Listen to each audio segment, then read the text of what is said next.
예배드리는 분들도 옷을 단정히 또 아무렇게나 자세를 하지 말고 옷을 단정히 해서 예배를 드리시기를 바랍니다. 옆 사람 가면 인사합시다. 더욱 큰 은혜를 사모합시다 라고. 날마다 더 큰 은혜를 사모하는 우리가 되기를 축복합니다. 성도는 하나님의 은혜가 없이는 하루도 살 수 없는 사람들입니다. 하나님의 은혜가 있어야 살 줄로 믿습니다. 우리는 구원의 은혜를 받았습니다. 그런데 구원만 하나님의 은혜로 받는 것 아니지 않습니까? 나머지는 우리의 힘으로 살면 됩니까? 그렇지 않습니다. 우리가 세상을 살아가는 주님 앞에서는 그날까지 우리는 하나님의 은혜를 붙들고 주님 주시는 힘과 능력으로 세상을 살아가야만 합니다. 우리가 신앙생활을 시작한다라는 것은 하나님의 은혜의 날개 아래에 들어가는 것이다 라고 이렇게 표현을 해도 과언이 아닙니다. 오늘부터 나는 하나님의 은혜에 의존하며 하나님의 은혜 없이는 숨쉬는 이 한순간도 존재할 수 없습니다 라는 이 고백이 진정한 신앙인의 고백이다라는 거죠. 오늘 우리도 이 놀라운 하나님의 은혜를 구하는 복된 예배, 그 은혜가 실제적으로 오늘 현장 예배와 또 유튜브를 통해서 예배드리는 우리 성문의 모든 가족들에게 임하기를 주의 이름으로 축복합니다. 우리는 오늘 본문의 말씀처럼 예수님께서 대제사장으로 이미 다 시험을 받으시고 우리를 동정하시되 죄가 없으시기에 그분이 베푸시는 때를 따라 돕는 은혜 보좌 앞으로 담대히 나아가야 됩니다. 오늘 16절 말씀을 한번 볼까요? 그러므로 우리는 긍휼하심을 받고 때를 따라 돕는 은혜를 얻기 위하여 은혜의 보좌 앞에 담대히 나아갈 것이니라. 옆 사람과 다시 한번 인사합시다. 은혜의 보좌 앞에 담대히 나아갑시다. 꼭 그렇게 되기를 축복합니다. 우리는 때를 따라 돕는 은혜를 얻기 위해서, 여기 중요한 것이 때를 따라라는 말입니다. 때를 따라. 그 얻기 위해서 은혜의 보좌 앞에 나아가야 된다. 여러분 인생에 한번 큰 은혜 딱 받고 그 다음에 뭐 오토매틱으로 자동적으로 내 힘으로 살아갈 수 있습니까? 그렇지 않죠. 여러분 큰 은혜 한번 받았다고 나 힘있게 살 것이다 라고 생각하면 그게 교만이죠. 성도로 산다라는 것은 때를 따라 도와주시는 하나님의 은혜 앞에 무릎을 꿇는 거예요. 정말 그렇습니다. 인생의 마디마다 순간순간마다 하나님의 은혜가 필요하죠. 주님은 때를 따라 필요한 은혜를 공급해 주십니다. 여러분 학창시절에는요, 학창시절에 필요한 은혜가 있죠. 저는 여러분들이 자녀들을 위해서 기도할 때도 그냥 공부 잘하게 하십시오 이런 기도하지 마십시오. 학창시절에 필요한 은혜는요, 그때 공부 한번 열심히 잘 한번 해보는 거예요. 그게 필요해요. 공부 잘하는 것이 인생 살아가면서 늘 힘이 되는 게 아닙니다. 예수를 믿든 믿지 않든. 그러나 학창시절에는 한번 잘해보면요, 세상 이렇게 살아가면 이렇게 살 수 있겠구나 하는 용기와 담력을 가지거든요. 그래서 그게 필요한 거예요. 학생 때 돈이 많다, 그거 가지고 뭐 하겠어요? 학생 때는 지혜가 필요해서 공부를 열심히 하고 또 지혜를 많이 터득하는 그 은혜가 필요한 거죠. 근데 그 대학생 때 돈이 많으면 이상한 짓 할 수 있거든요. 그 은혜가 아니잖아요. 학생 때 필요한 은혜가 있습니다. 여러분 결혼할 정년기가 되면 또 이때 필요한 은혜가 있잖아요. 무슨 은혜입니까? 배우자를 만나야 되거든요. 그것도 믿음의 배우자를 하나님 꼭 필요한, 일찍 결혼한다고 늦게 결혼한다고 여러분 그게 문제가 아닙니다. 사실은 일평생 살아가면서 정말 중요한 것은 믿음의 배우자, 하나님이 짝지으신 그 배우자가 나타나서 가정이 하나님을 잘 섬기는 선교센터가 돼야죠. 그래서 그 가정이 일평생 쓰임받는 것이 그게 복 아닙니까? 세상 사람들이 볼 때 저 사람 배우자 잘못 얻었네 그렇게 할지 모르지만 하나님 보실 때 정말 신실하고 아름답게 하나님을 섬길 수 있는 그런 배우자를 만나는 것이 결혼 정년기에 때를 따라 돕는 은혜지 않습니까? 여러분 직장을 구할 때 일터가 있어야죠. 그렇지 않아요? 사업을 하려고 하면 물질이 필요하고요. 노년이 되어서는 건강이 필요하거든요. 그러니까 이게 뭐죠? 때를 따라 돕는 은혜입니다. 우리가 살아가면서 늘 기쁜 것 아닙니다. 늘 즐거운 것 아닙니다. 그렇다고 늘 힘들고 어려운 것 아닌데, 전도서에 보니까 때가 있다고요. 울 때가 있고 웃을 때가 있고 허물 때가 있고 세울 때가 있거든요. 우리가 인생 살아가며 울 때가 내게 왔으면 그때 필요한 은혜가 뭘까요? 견딜 수 있는, 인내할 수 있는 힘이 은혜잖아요. 그 은혜를 얻기 위해서 오늘 때를 따라 하나님 은혜를 주시니까 때를 따라 돕는 은혜의 보좌 앞으로 담대하게 주저하지 말고 나아가라. 여러분, 살아가다 보면 기쁠 때가, 웃을 때가, 사업이 잘 되고 삶에 문제가 없어지고 하는 일마다, 손대는 것마다 마치 마법처럼 그렇게 열려지는 때가 있습니다. 이때 은혜가 뭔지 알아요? 이때 때를 따라 돕는 은혜는 교만하지 않는 거예요. 예수 믿는 사람에게. 그렇죠? 그때 잘 될 때 여러분 마음이 교만해져 버리면 그게 은혜가 아니라 그게 저주가 되는 거죠. 그게 복이 아니라 뭐가 되죠? 걸림돌이 되는 거잖아요. 그때 하나님 앞에 엎드리면 은혜의 보좌 앞에 나아가서 하나님, 때를 따라 돕는 은혜를 주십시오. 그래서 내 마음속에 교만이 아니라 겸손함이 자리 잡으면 롱런하는 거죠. 더 크게 하나님 앞에 쓰임받을 수 있는 거죠.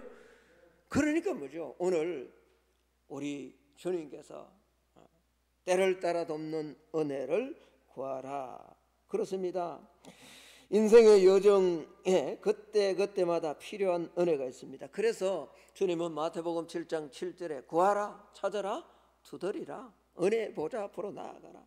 여러분, 지지난주입니까? 에스겔서를 살피면서 이스라엘 백성들이 반역을 함으로, 하나님을 떠남으로, 말씀을 불순종함으로 하나님의 징계를 받아서 그 고통스러운 바벨론의 유수 70년간의 바벨론 생활을 할 때 하나님께서 이게 끝이 아니다, 너희들이 겸비해서 회개하고 나 앞에 겸손히 서면 내가 예루살렘 무너진, 황폐해진 그 예루살렘 성을 에덴 동산같이 온전하게 회복시켜 주시겠다 약속하셨잖아요.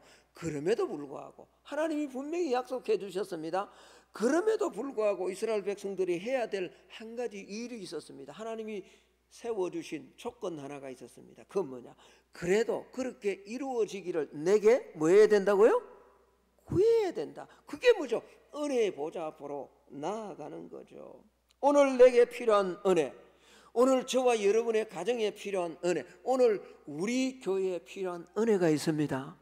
이 은혜를 얻기 위해서 때를 따라 도와주시는 하나님의 은혜의 보좌 앞에 담대히 나아가는 우리 성만의 성도들이 되시기를 예수님 이름으로 축복합니다. 저도 돌아보면 그때마다 은혜를 주셨어요. 저는 교회가 전혀 없는 곳에서 태어났습니다. 하나님이 누군지도 예수가 누군지도 전혀 예자도 모르고 정말 컸습니다. 그런데 돌아보면 학창시절에 열심히 공부한, 저도요, 이게 뭐 잘나 뭐 이런 게 아니라 내가 돌아보면 정말 코피 흘리면서 그렇게 공부했던 그것이 인생 살아가면서 그때는 그게 필요했어요. 근데 하나님 그렇게 살 수 있도록 은혜를 주셨대요. 또 대학교 들어가서 그 불교 대학 갔지만 여러 과정들을 거쳐서 코너로 몰아서 하나님을 만날 수 있는 그런 은혜를 주셨고요.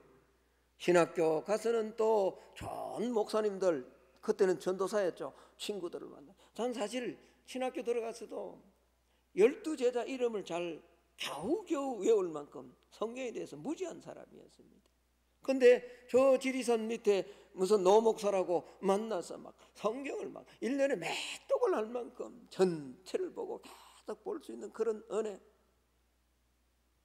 여러분, 살아가면서 우리의 삶에요, 필요한 은혜가 있습니다. 때에 맞는 은혜가 있습니다. 하나님은 이 은혜를 주시겠다고 우리에게 약속하셨습니다. 그러므로 오늘 이 히브리서 4장 16절의 말씀처럼 때를 따라 도우시는 하나님의 은혜의 보좌 앞에 간절하게 담대하게 절박한 심정으로 나아갈 수 있는 우리가 되기를 주의 이름으로 축복합니다. 절대로 기복신앙이 아닙니다. 여러분 정말로 소망합니다. 여러분의 인생에 때를 따라 돕는 이 은혜를 구하는 우리 성만의 성도들이 다 되시기를 주의 이름으로 축복합니다. 또 하나는요, 더 큰 은혜가 필요합니다. 더 큰 은혜를 사모해야 됩니다. 야고보서 4장 6절을 보면 그러나 더 큰 은혜를 주시나니 그러므로 일러서되 하나님이 교만한 자를 물리치시고 겸손한 자에게 은혜를 주신다 하였느니라. 여러분 여기 그대로 좀 띄워주십시오. 교만한 자를 물리치고 누구에게 은혜를 준다고요? 겸손한 자가 어떤 자인 줄 아세요? 겸손한 자는 하나님 앞에 더 은혜를 구하는 자가 겸손한 자입니다. 그러니까 제가 늘 안녕하세요. 그렇죠. 이것도 겸손이죠. 사람을 대함에 있어서 그 드러나는 겸손의 태도죠. 말을 거칠게 하지 않고, 오늘 칼럼을 보면 성숙은 말로 나타나거든요. 그건 맞습니다. 겸손인데 진짜 겸손은 그건 겸손의 열매죠. 겸손의 뿌리는 하나님을 전적으로 의지하는 거예요. 내게 은혜가 충만하다라고 하지 않고 이쯤 됐다라고 하지 않고 더 하나님 앞에 더욱더 큰 은혜를 구하는 게 그게 겸손이다. 그렇습니다. 겸손하면 은혜를 주시는데 더 큰 은혜를 주신다면 구해야 되지 않겠어요? 하나님이 더 크게 주시겠다라고 하는데 안 구하면 그게 뭐죠? 교만한 자예요. 그런 자 물리친다는 거예요. 그러나 내가 충분한 은혜를 받고 있는 것 같은데도 하나님 은혜와 능력을 더 주신다고 하면 그 자리로 나아가는 거예요. 그리고 더 구하는 거예요. 이게 뭐죠? 겸손한 것이다. 교만하면요, 사실 마음속에 이 정도면 됐다, 더 이상 은혜를 구하지 않거든요. 그래서 하나님이요, 사실 다 큰 은혜를 교만하기 때문에 주시지 않는 거예요. 그러나 여전히 나는 하나님의 은혜가 필요하다라고 한 겸손한 자에게 하나님이 은혜를 주십니다.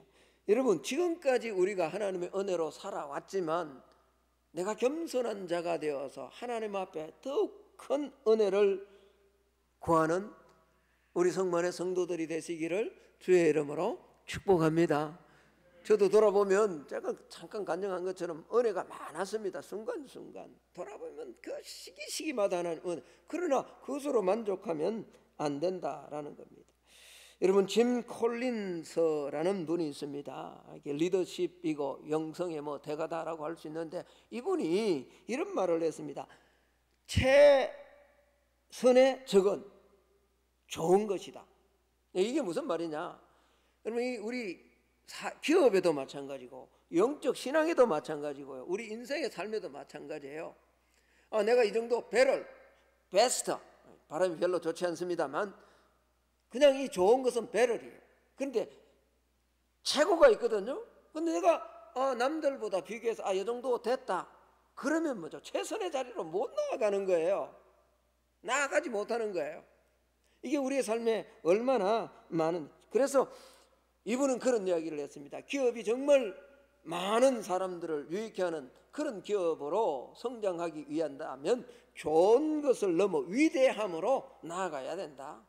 좋은 것을 넘어 위대함으로. 영적으로도 마찬가지입니다. 이 정도면 되었지. 그래서 그곳에 머물러 버리는 경우가 참 많습니다. 저는 늘 기도할 때 자족하는 것, 스스로 좀 하나님 은혜를 주셨으면 감사합니다. 자족하면 사람은 욕을 받지 않습니다. 어디 나가서 남들로부터 욕을 받지 않죠. 그리고 그칠 줄 알면, 절제할 줄 알면 사람은 위험한 삶을 살지 않습니다. 그게 영이든 물질이든 지식이든 스스로 절제할 줄 알면 절대로 위태한 곳까지 나아가지 않습니다. 그래서 늘 하나님 앞에 만족하는 마음, 자족하는 마음을 주시옵소서. 이게 정말 중요하다. 그래서 제가 기도함에도 늘 빠지지 않고 기도했던 것이 잠언서에 나오는 아굴의 기도입니다. 여러분, 잠언서 30장에 보면 아굴이 이런 기도를 하지 않습니까? 내가 두 가지 일을 주께 구하여 사오니 내가 죽기 전에 내게 거절하지 마옵소서. 곧 헛된 것과 거짓말을 내게서 멀리하옵시며 나를 가난하게도 마옵시고 부하게도 마옵시고 오직 필요한 양식으로 나를 먹이시옵소서. 혹 내가 배불러서 하나님을 모른다 여호와가 누굴까 할까 하오며 혹 가난하여 도적질함으로 여호와 이름을 욕되게 할까 두렵다. 그래서 가난하게도 마시고 자족하는 마음. 여러분 이게 얼마나 좋은 기도입니까? 우리 입술에 허탄과 거짓을 멀리하게 해줘. 이게 첫 번째죠. 얼마나 사람들이 허영된 삶을 살아갑니까? 오늘 이 시대 마귀는요 끊임없이 저와 여러분의 헛된 생각을 집어넣거든요. 충분히 이것으로 만족하며 살 수 있음에도 불구하고 더 큰 것을 가져야 하나님 앞에 헌신할 수 있다, 이런 마음을 아닙니다. 허탄과 거짓을 내게서 멀리해다. 얼마나 좋아요. 그리고 뭐죠? 가난하게도 마옵시고 부하게도 마옵시고. 왜? 부자가 되면요 마음속으로 나도 모르게 그냥 이 정도 살아가면 되겠다라는 생각이 들어와요. 그게 교만인데 들어와요. 또 너무 가난하면요 사람이 남의 것을 자꾸 부러워하는 정도에 그치면 되는데 도적질한단 말이에요. 그러면 그것으로 말미암아 하나님의 영광을 욕되게 하니, 그래서 자족하는 마음을 달라. 새벽마다 그렇게 기도했습니다.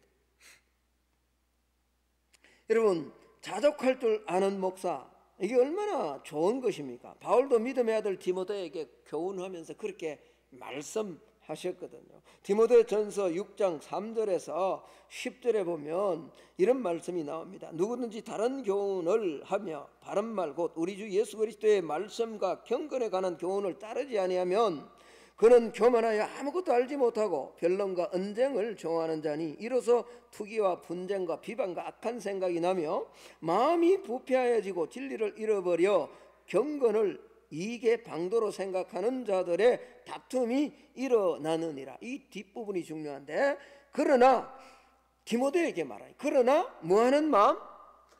자족하는 마음, 만족하는 마음, 이것이 있으면 경건이 큰 이익이 된다. 이건 반대로 한번 생각해 보죠. 자족하는 마음, 경건하는 이 만족하는 마음, 하나님이 내게 이점 주셨으면 감사합니다라는 이 마음이 없으면 경건도 유익하지 못한다는 거죠.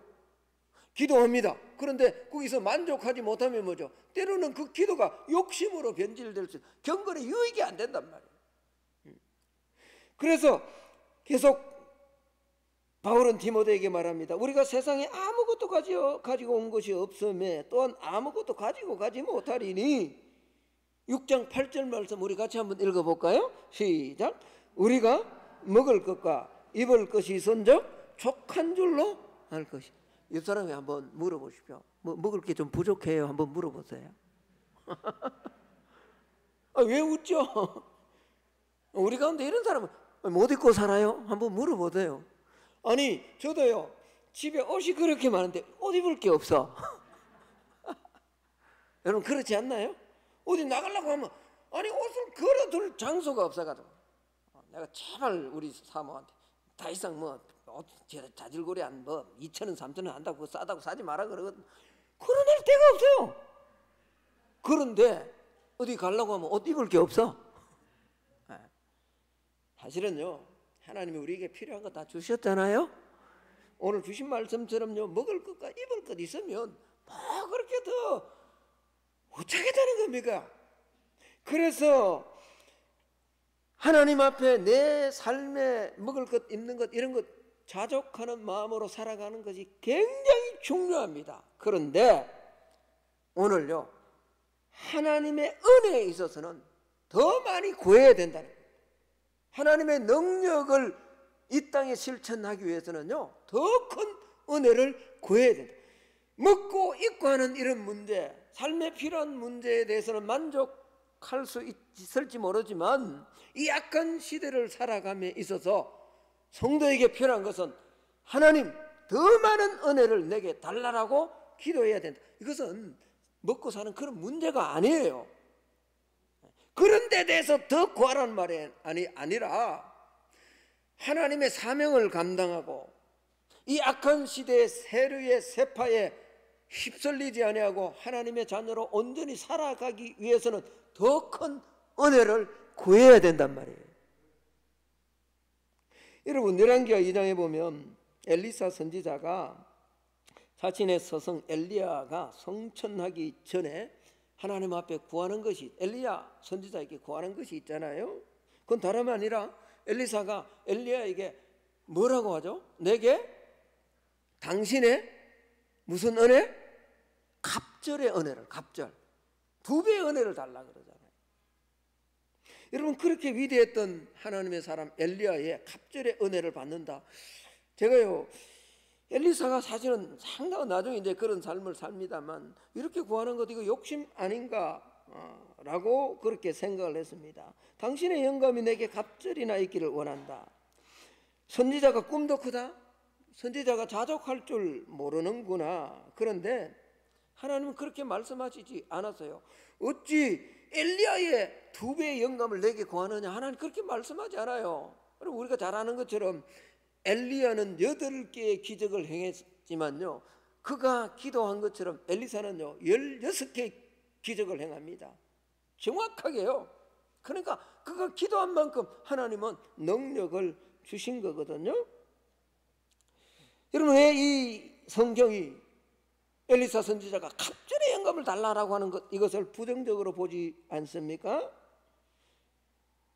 처음에 저는 이 엘리사가 이게 욕심이 아닌가, 그래서 저도 한때 하나님 앞에 기도하면 뭐 이 정도 하면 됐지, 자립하고 몇 개 교회 선교하고 시골 교회 도우면 되지, 이렇게 하는 것이 미덕이다 라고 생각을 했습니다. 그런데 여러분, 잘 보면 오히려 이것이 엘리사의 겸손이었다. 갑절의 영감을 달라는 것이 엘리사의 겸손이었다. 여러분, 야고보서 4장 6절에 하나님은 교만한 자를 물리치시고 겸손한 자에게 뭘 주신다고요? 은혜를 주시는데 왜 엘리사가 겸손하냐? 하나님의 은혜가 필요해서 구했기 때문에. 이게 뭐죠? 겸손이란 말이에요. 겸손. 갑절의 영감을 달라라는 것이 욕심과 교만이 아니라 이것이 하나님 앞에 겸손이었다. 왜냐하면요, 엘리사 사역의 현장에는요 이런 더 큰 능력이 필요했던 시대였기 때문에 그렇습니다. 여러분, 엘리사가 사역했던 시대는요 서성 엘리야가 사역했던 시대보다 갑절이나 더 악한 시대였습니다. 갑절이나 악한 시대의 사역을, 하나님의 사역을 하나님의 사람으로 온전하게 살아내기 위해서는 갑절의 영역이 더 필요한 거거든요. 엘리사가요 엘리야를 이어서 선지자가 되어서 이제 기적을 행하잖아요. 여리고성에서 그 물이 섰어 먹지 못하는 그 물 권원을 엘리사 선지자가 고쳐줍니다. 그리고 난 다음에 이 여리고에서 베델로 올라갑니다. 이때 그 주변에 어린 아이라거든요. 사실 정확하게 보면 청년들이에요. 더 정확하게 표현하면요 불량배들이에요. 이 불량배들이 엘리사 선지자에게 뭐라고? 대머리여 올라가라. 대머리여 올라가라 그랬죠. 여러분, 이것은 선지자에 대한 조롱입니다. 여러분, 이스라엘 사회는요 기본적으로 하나님의 선지자들을 존경하는 그런 사회였습니다. 열왕기하 1장 2장을 여러분 한번 읽어보십시오. 아하방이, 그 악한 아하방이 군대 장관을 보내서 엘리야 선지자를 부르러 갈 때 그냥 함부로 하지 않습니다. 어떻게 부릅니까? 높으신, 지극히 높으신 하나님의 종 엘리야여, 그렇게 부릅니다. 이게 무슨 말이냐? 그 시대에 적어도 유대 사회는 하나님의 선지자, 하나님의 사람들을 존경하는 그런 시대였습니다. 여러분, 과거에도 우리나라도 그랬죠. 제가 처음 신앙생활 할 때만 해도 목사님 그러면 참 존경했습니다. 그런데 지금 시대가 그렇지 않잖아요.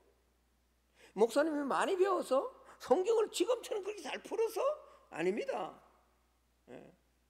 그렇지 않잖아요. 그럼에도 불구하고 기본적으로 교인들은 뭐죠? 하나님의 사람, 하나님의 선지자를 존경했던 그런 시대, 그게 엘리야 시대였어요. 그런데 엘리사 시대에 올 때요, 오늘 이 젊은이들, 불량배들이 대머리에 올라가라, 대머리에 올라가라는 이 말은, 올라가라라는 말은 이런 말이에요. 너의 스승 엘리야가 성천한 것처럼 너도 선지자라면 한번 선지자의 능력을 한번 보여달라는 거예요. 이게 뭐 하는 거예요? 하나님의 사람을 조롱하는 거죠. 그만큼 시대가 뭐예요? 악해졌어요. 지금 시대가 그렇지 않나요? 지금 목사를 존경하는 시대가 아닙니다. 뭐 제가 목사라서 가는 게 아니고요, 교회가 세상에서 인정받는 시대입니까? 아닙니다. 이런 때 우리가 하나님의 사람으로 하나님의 사역을 더 잘 감당하기를 원한다면 우리는 더 큰 은혜를 구해야 될 줄로 믿습니다. 왜? 시대가 악하니까. 우리가 세속의 수많은 유혹에, 어둠의 세력의 공격과 유혹에 우리의 믿음을 지켜나가기를 원한다면, 과거에는 그렇게 기도하지 않았을 때는지 몰랐어요. 그러나 지금 시대와 시류가 그렇지 않으니까, 악한 시대니까 우리는 하나님 앞에 어떻게 해요? 더 많이 기도해야 돼요. 이제 됐습니다, 그게 아니란 말이에요. 그게 절대로 겸손이 아니란 말이에요. 그건 교만이에요. 새벽에 나와서요, 이 코로나 시대라 할지라도 하나님 앞에 주여 갑절의 은혜를 주옵소서, 주여 더 큰 은혜를 주시옵소서 기도해야 되는 거예요. 그래야 우리가 이 세상에서 이겨 나갈 수 있는 거죠. 엘리사가 갑절의 영감을 달라는 것은 결코 욕심이 아니었습니다. 서성의 시대보다 갑절이나 악한 시대에 사역을, 사명을 감당하려고 하니, 그러니 여러분, 우리 부목사님, 전도사님, 저 더 많이 기도해야 됩니다. 장로님들 그냥 뭐 내가 그냥 교회 선택돼서 장로 되었으니까 그 아니에요. 더 많이 기도해, 더 많은 은혜를 사. 권사님들, 구역장들요. 여러분 지금 막 가슴이, 제가 물론 코로나 때문에 그렇습니다만 이 자리가 덤성 비은 걸 보며 가슴이 아프지 않습니까? 여러분의 자녀들이, 나의 자녀들이 오늘 예배를 드려야 되는 이런 때 마음이 다른 데가 있는 것을 볼 때 갑절의 은혜가 더 필요하지 않습니까? 더 큰 은혜를 구해야죠. 왜? 우리가 살아가던 시대보다 훨씬 더 악한 시대에 우리의 자녀들이 살아가고 있기 때문에 그런 거예요.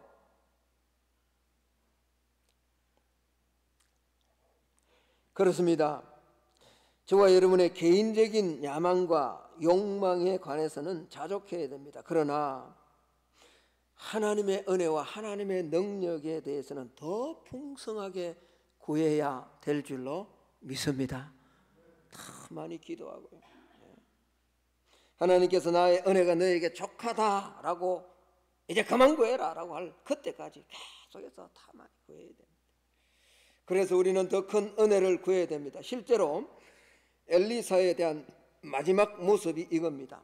여러분 열왕기하 13장에 가면 이제 엘리야가 마지막 하나님 앞에 부름을 받기 전에 이 북이스라엘의 왕 요아스라는 왕이 내 스승이다 라면서 찾아옵니다. 이때 엘리사가 요아스에게 화살을 가지고 저 아람 쪽으로 쏴라라고 그렇게 합니다. 쏩니다. 그리고는 화살들을 모아서 땅을 치라라고 할 때 이 요아스 왕이 뭐죠? 3번밖에 안 칩니다. 이때 엘리사 선지자가 막 대노를 네 죽음을 앞둔 선지자가 아니 5번이나 6번이나 칠 거지 왜 3번밖에 치지 않았냐고.